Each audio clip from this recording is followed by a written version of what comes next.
messieurs, bonsoir. C'est un menu spirituel avec plusieurs entrées. Choisissez celle qui vous plaît ou celle qui vous plaise. Votre gypsère intellectuel sera tout simplement rassasié. Culture et société, politique et géopolitique, religion et spiritualité, prenez de la hauteur quand un littéraire porte des lunettes pour analyser entre les lignes les signes de la vie, les archives de la vie, un regard littéraire sur le monde, ouvrage écrit par Khalifa Touré. Il est aujourd'hui l'invité de votre émission Belle Ligne, l'émission qui parle du livre, de la lecture et de l'écriture. Khalifa Touré, bonsoir et bienvenue dans cette émission. Bonsoir Papa Lune, merci beaucoup de m'avoir invité et c'est un réel plaisir aujourd'hui de converser avec toi autour de ces modestes archives de la vie. Oui, modeste, c'est par rapport à l'humilité, à l'humilité même d'un acteur du secteur de la culture, mais également du cinéma. Je l'ai dit tout à l'heure, c'est un livre de 430 pages. 430 pages. Un livre bien écrit avec des thèmes, des articles datés de 2017, 2018 jusqu'à 2019. Mais je vais commencer par celle qui parle de l'intellectuel. L'intellectuel et la peur. Ces deux notions sont-elles antinomiques? Un intellectuel doit-il avoir peur? Bon, un intellectuel, il ne doit pas avoir peur parce que l'une des fonctions les plus essentielles et les plus marginales, c'est de s'occuper de ce qui ne le regarde pas. D'ailleurs, je l'ai dit dans l'article. L'intellectuel, c'est un homme qui a cette posture d'avoir un regard oblique, un regard nietzschéen sur les choses et les êtres. Il est celui qui dérange. Il doit déranger, non pas de façon politique, déranger à tout bout de champ, mais déranger de façon systémique à partir de son savoir. Donc il ne doit pas avoir peur. Mais de plus en plus, c'est pourquoi j'ai écrit cet article il y a quelques années, de plus en plus plutôt, on sent qu'il y a quelques intellectuels qui ont peur de la marche, plutôt, précisément. Pourquoi? Donc, la marge happe maintenant les intellectuels, peut-être, j'en fais partie peut-être, on doit avoir peur. Avoir peur, ça se justifie. Souvent, une boxe, je discute, je ne vais pas le citer, avec de grands intellectuels du Sénégal et du monde entier, que j'ai eu à interpeller même dans un de mes articles, nommément, pourquoi ils sont dans la marche. Il y en a, dans les années 90, dans les années 2000, dans les années 80, il y a des intellectuels qui occupaient le landerneau du savoir au Sénégal. On ne les voit plus, ils sont dans la marge. J'ai beaucoup conversé avec eux. Certains m'ont donné des raisons que j'accepte. Lesquelles, par exemple? Pourquoi ont-ils quitté l'espace politique, public même? Ils ont déserté l'espace public en créant certainement certains vides. Certain vide qui est aujourd'hui occupé par d'autres, parce que la nature a horreur du vide, certainement.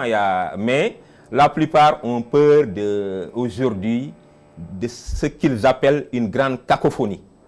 Ils ont peur d'être injuriés. J'ai écrit un article sur les injures, sur les calomnies et autres. Ils ont peur d'être attaqués par les jeunes qu'ils ne comprennent pas. Ils ne comprennent plus le langage gestuel, le langage corporel et la manière dont les jeunes aujourd'hui abordent le monde du savoir et le monde même du militantisme. La plupart de nos aînés, nous sommes nés dans les années 70. Nos oncles sont des 68ards. Ils ont eu la chance d'avoir fait la gauche et autres. Ils ont été formés à l'époque où les partis politiques avaient des écoles de parti qui n'existent plus.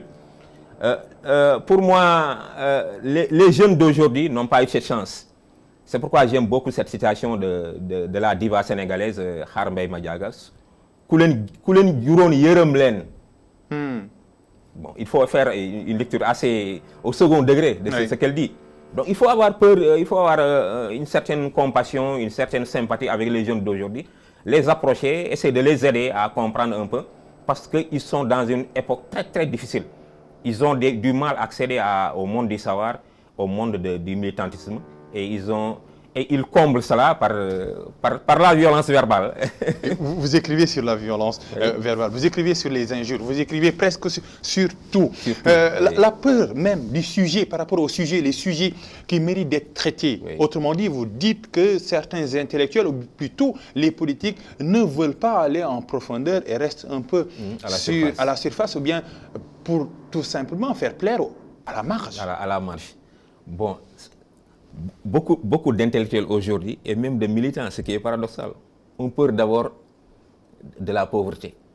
Ils n'ont pas réglé ce que j'appelle la question souvent, que j'appelle avec d'autres bien sûr. N'ont-ils pas raison d'avoir peur de la pauvreté? Bon, c'est vrai, la pauvreté, elle est lancinante. On dit qu'elle est mère de tous les vices. Elle est méchante. Bon, pauvreté c'est assez mal dit, mais de la précarité, voilà, c'est le mot que je cherchais.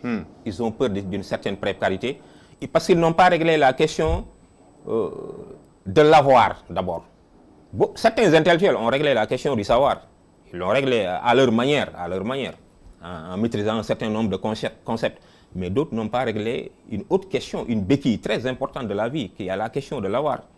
C'est-à-dire être capable de renoncer à un certain nombre de privilèges. C'est pourquoi beaucoup d'intellectuels aujourd'hui migrent, ils font une certaine transhumance, pour utiliser un mot souvent assez galvaudé, assez vulgaire, une certaine transhumance dans le monde politique. Alors qu'originellement, le savoir confère un certain pouvoir. Oui.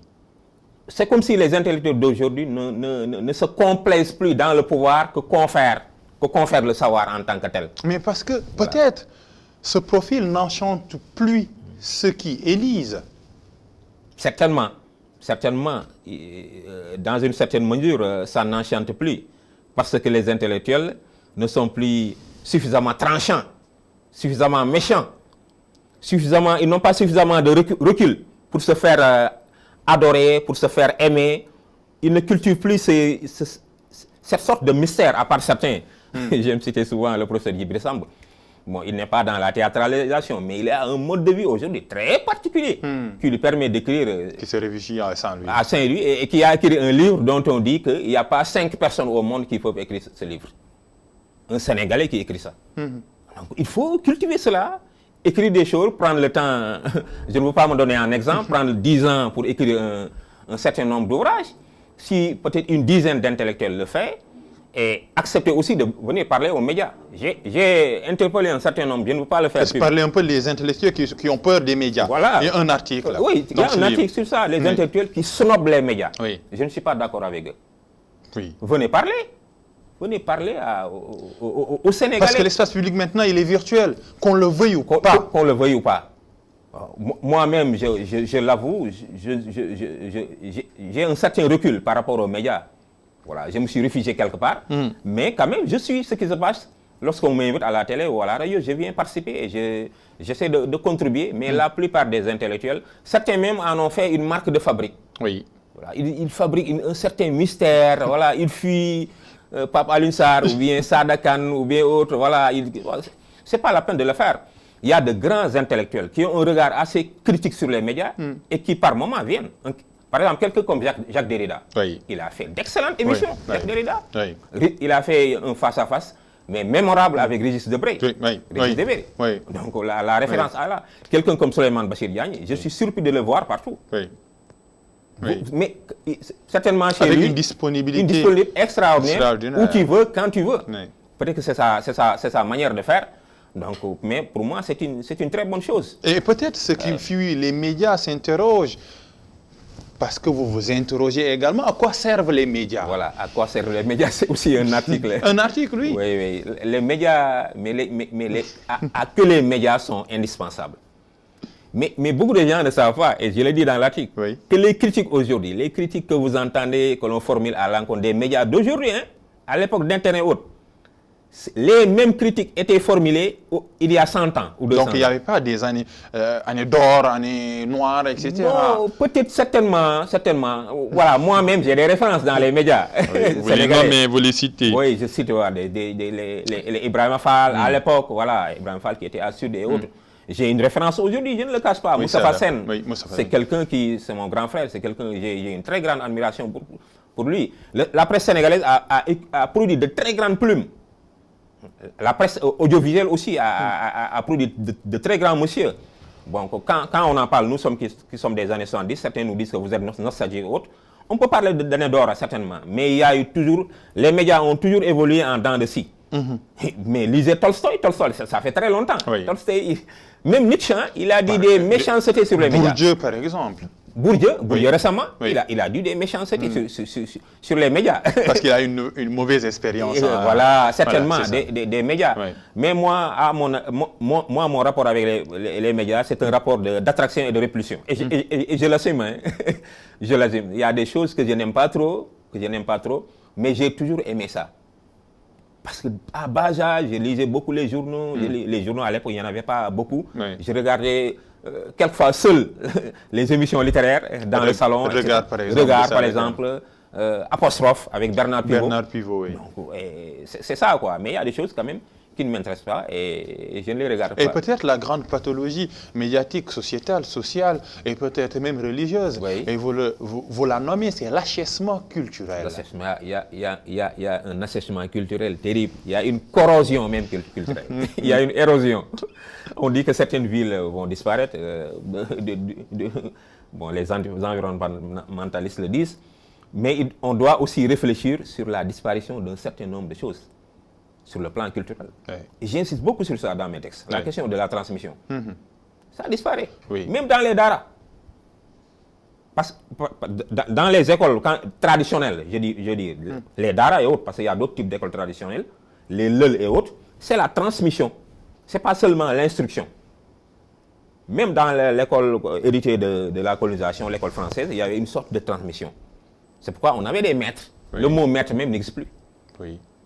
C'est pas gratuit, hein. Il faut faire très attention avec les mots. C'est pas gratuit parce que les mots sont idéologiquement chargés. Les mots aussi ont une histoire. Oui. Il n'y a plus de maître. Moi, je suis de l'école de la transmission. Je crois au sérigne en quelque sorte. Mais pour qu'il y ait transmission, il faut qu'il y ait partage. Voilà, c'est ça le problème. Aujourd'hui, il y a une cassure entre le maître et l'apprenant. Oui. L'apprenant, dans la classe, moi j'ai quelques années d'expérience dans ma classe. J'ai négocié avec les élèves pour le transmettre entre le curriculum, entre les lignes, un certain nombre de choses. À travers ma manière de faire, à travers une certaine aura que j'essaie d'incarner, je ne sais pas si je l'ai réussi ou pas, à transmettre un certain nombre de valeurs. Aujourd'hui, même en Occident, cette question-là est posée. La question de la transmission, la question des maîtres. Moi, je crois aux maîtres. Hein.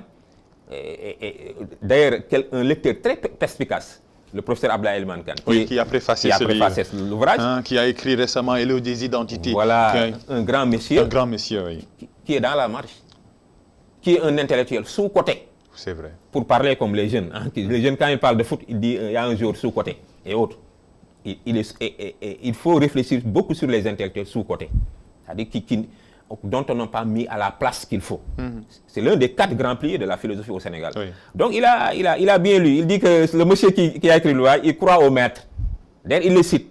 Dans mes écrits, je cite beaucoup les maîtres, depuis la Grèce entre autres. C'est ça ma tendance. Oui, il y a beaucoup d'ouvrages, beaucoup de citations. Je cite les maîtres locaux, nos grands chers, qui sont nos maîtres. Oui. Voilà, dans le monde arabe, dans la Grèce antique à Rome. Je crois au retour, peut-être que c'est de l'utopie ou de la dystopie, comme on dit aujourd'hui, mais je crois fondamentalement qu'il faut retourner à un certain nombre de choses.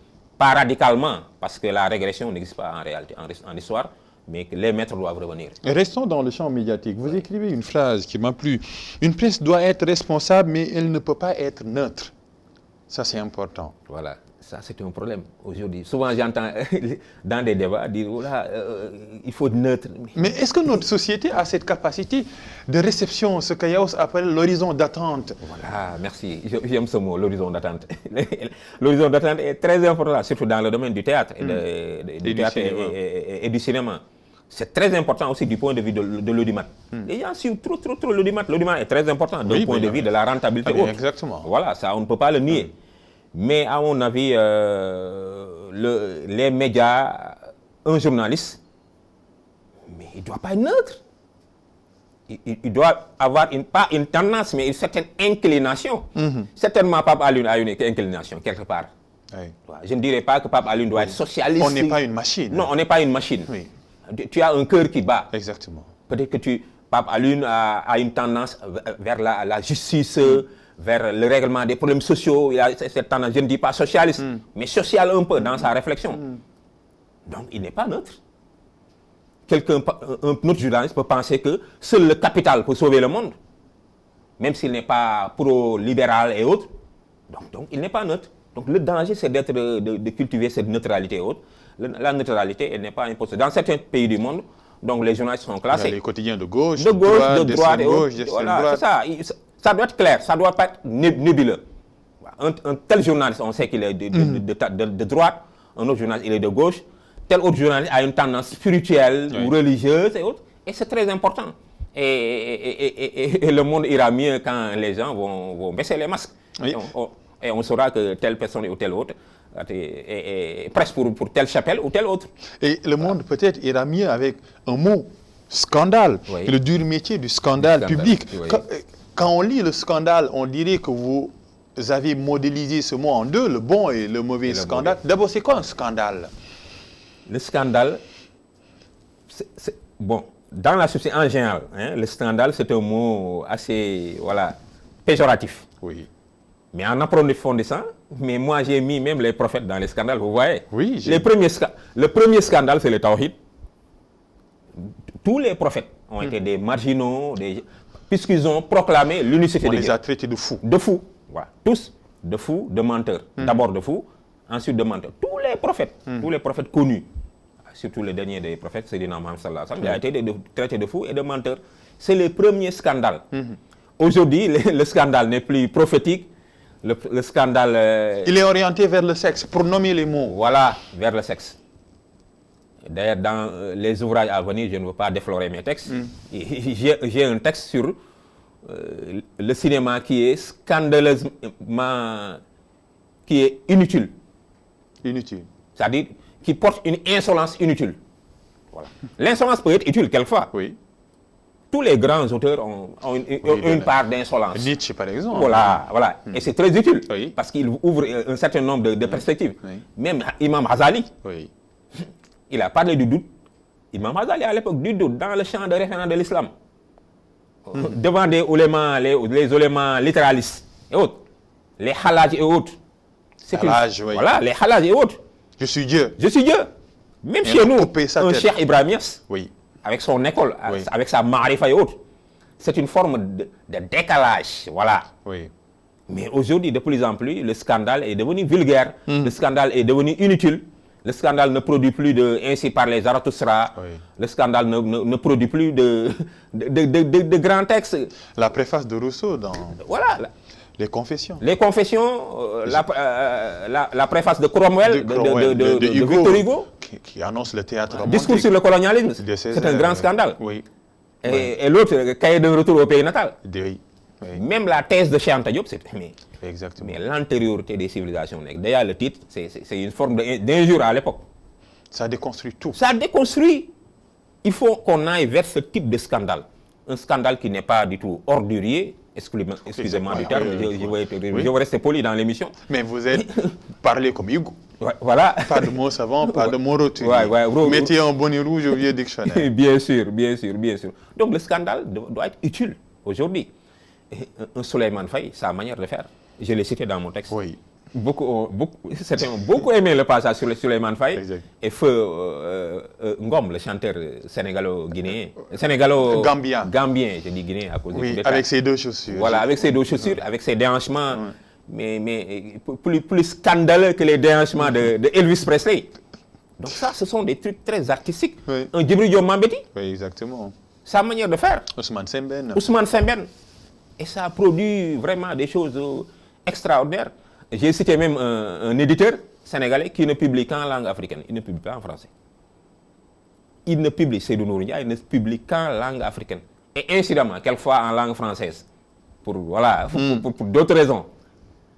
Un écrivain comme Ibrahima Sall, qui est omniprésent dans mes écrits, un écrivain sénégalais que je considère comme étant le plus grand poète sénégalais après Senghor. Lui aussi, il avait non seulement une manière d'écrire qui était très scandaleuse, parce qu'il tentait même d'éliminer l'action dans les phrases. Voilà, des phrases très nominatives, avec beaucoup d'imagination. Il poussait même l'imagination jusque dans les toilettes. Oui. Voilà, ça c'est très créatif. Son mode de vie aussi était très scandaleux. Il se moquait des prix, il se moquait de l'argent. Et il est mort anonyme, paix à son nom. C'est un artiste. C'est un artiste. Voilà. C'est un artiste. Ouais. Et peut-être le bon scandale passe par le savoir, Oui. par les livres, Oui. l'éducation, un autre chapitre développé dans cet ouvrage. Les écoles sont-elles aujourd'hui l'antre qu'il faut afin de déconstruire tout cela? L'école restera toujours utile. Oui. Voilà, je me rappelle à l'époque, à l'université, on avait organisé une conférence autour de faut-il brûler l'université? Ah bon? Si, ici, à l'université Cheikh Anta Diop de Dakar, on avait convié le professeur Amady Ali Dieng. Ah oui. Feu Amady Ali Dieng. Il doit aimer voilà. ce genre de sujet. C'était extraordinaire. Iba Ndiaye Diadji, feu Iba Ndiaye Diadji. Faut-il brûler? C'est une très bonne question. Il faut brûler. Pas toute l'école, toute l'université. Qu'est-ce que cela veut dire? Voilà, il y a un certain nombre de choses dont il faut se départir. Il faut décoloniser. Le mot n'est pas trop, c'est pas bisounours comme on dit. Mais il faut décoloniser. Il y a un certain nombre de vestiges de notre appartenance à la métropole qui restent aujourd'hui dans la manière de faire. Parce que comme disent les marxistes, et c'est très juste, même si on n'est pas marxiste, l'école est un appareil idéologique. L'école et le cinéma, l'école même et les médias en général, c'est des appareils idéologiques. Ils véhiculent un certain nombre de choses. Une puissance douce. Voilà, une puissance douce. Donc, il faudrait déconstruire un certain nombre de choses. J'ai parlé de la question de la transmission. Oui. Il faut que les maîtres reviennent. Il faut peut-être sans cravache, mais qu'ils reviennent quand même. Il faut aussi déconstruire un certain nombre de choses.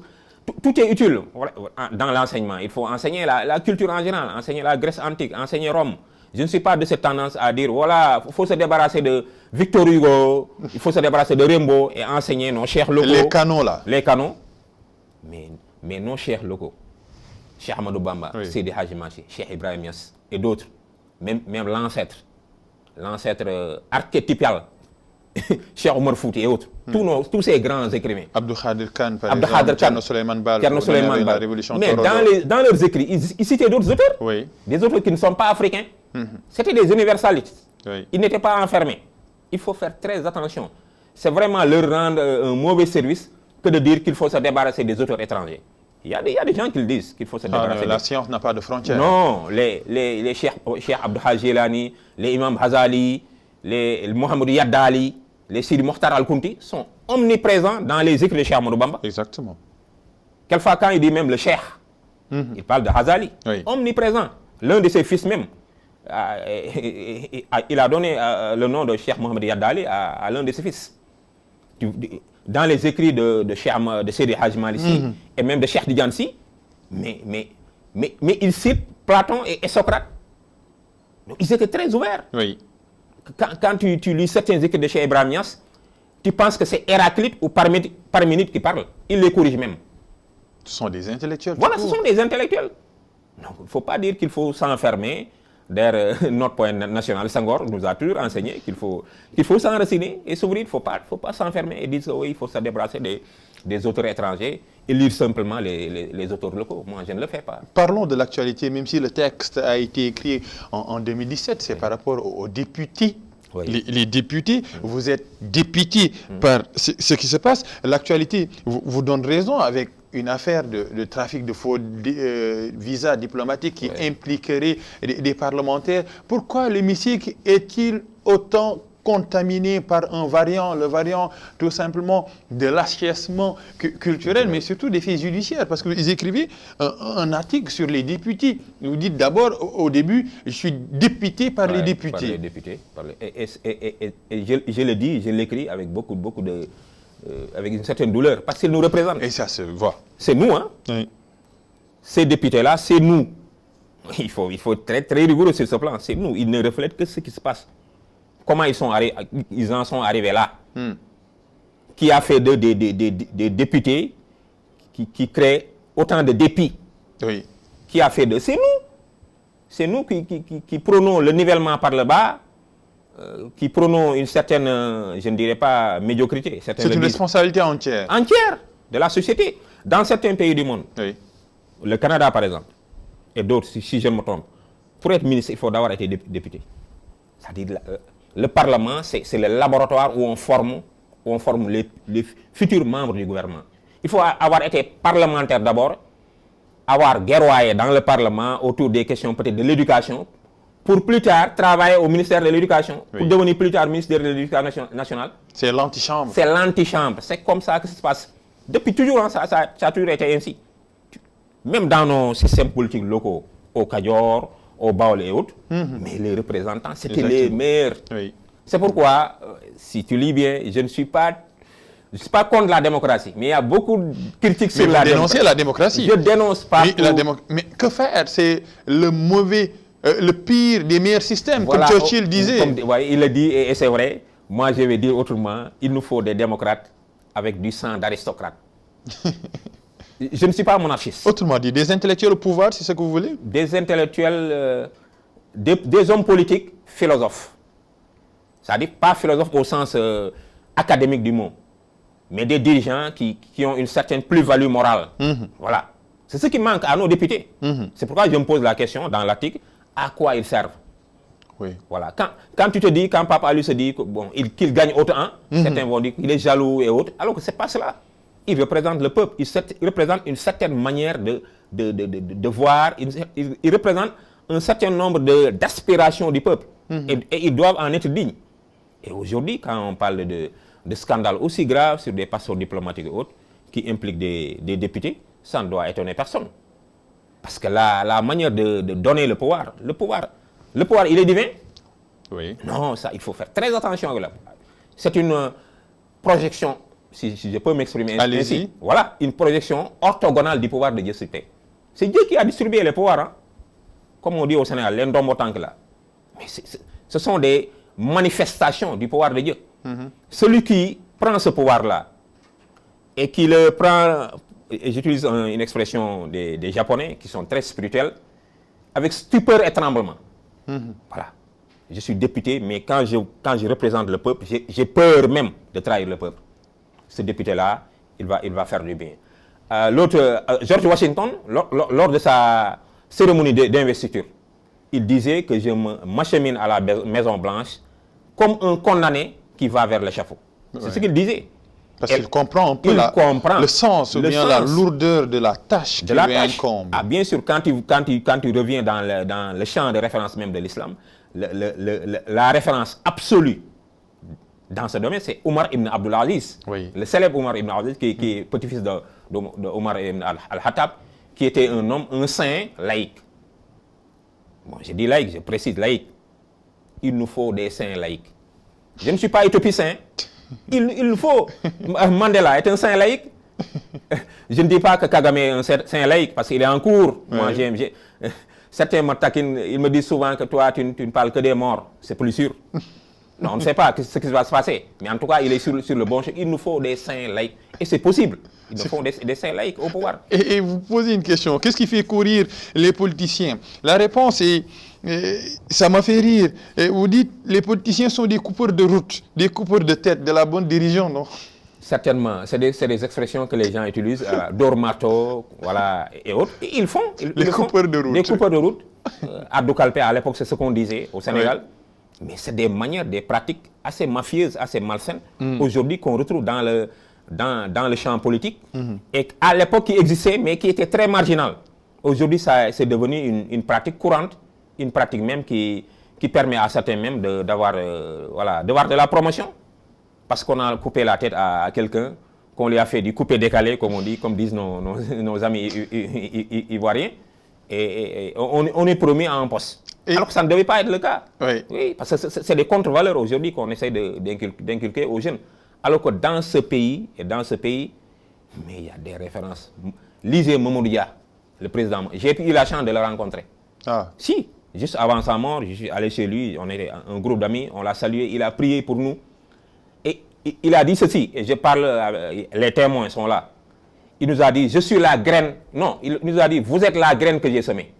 Ah. Je vous assure, Mamadou a dit ça. Mamadou Dia, il a dit une chose, il a dit que je me suis marié à 25 ans et je n'ai jamais commis l'adultère. Il l'a dit dans l'un de ses ouvrages, dans ses mémoires. Mais ça, il ne faut pas avoir... Un grand homme. Un grand homme. Son rapport au pouvoir, c'est vrai qu'il a commis des erreurs et autres. Ça, il faut le dire comme aussi. Tout homme. Comme tout homme. Comme tout homme politique. Son rapport au pouvoir, son rapport surtout à l'argent. Oui. À l'argent public. Qui est du poison. Oui, c'est du poison pour celui qui l'utilise de façon éhontée. Celui qui va à la manger et qui parler comme les autres. l'argent du peuple, mais c'est du poison pour les Et hommes peut-être il nous politiques. faut ce que vous appelez la grande querelle. Oui, il nous faut une grande querelle au Sénégal. Pour finir sur ça, la grande querelle, il nous faut. Et vous dites que c'est une querelle de mémoire. De mémoire, surtout. Au Sénégal, il y a beaucoup de querelles, mais c'est des petites querelles. C'est des révoltes. Les révoltes sont utiles, mais elles sont dangereuses quand les révoltes ne débouchent pas sur des révolutions. Oui. Dans ce pays, il y a eu des révolutions. Et ceux qui ont réussi ces résolutions, ce sont les grands chefs, en réalité. Oui. Et c'est des révolutions culturelles. C'est ça, spirituelles. Spirituelles. Parce que la révolution, en réalité, elle doit avoir un fondement culturel et spirituel. Ils ont mené une grande querelle. Il faut que les jeunes aujourd'hui, ceux qui se ruent dans la politique, parce que tout le monde se rue maintenant dans la politique. Je les conseille humblement de soulever... C'est la seule entreprise qui recrute aujourd'hui. Voilà, c'est l'entreprise qui recrute aujourd'hui, c'est la politique. Je les exhorte aujourd'hui de soulever la grande querelle. La grande querelle, c'est la bataille culturelle pour ce pays, pour changer un tout petit peu les mentalités. Et il faut le dire, et je le répète, ce sont les grands chefs qui ont changé nos habitudes culinaires, qui nous ont rebaptisés, ils ont changé même les noms. Mais c'est très difficile. Comment ils ont réussi ça? Ils ont fondé des villes, ils ont fondé des villages, ils ont formé les gens, ils ont fondé même nos manières de sentir les choses.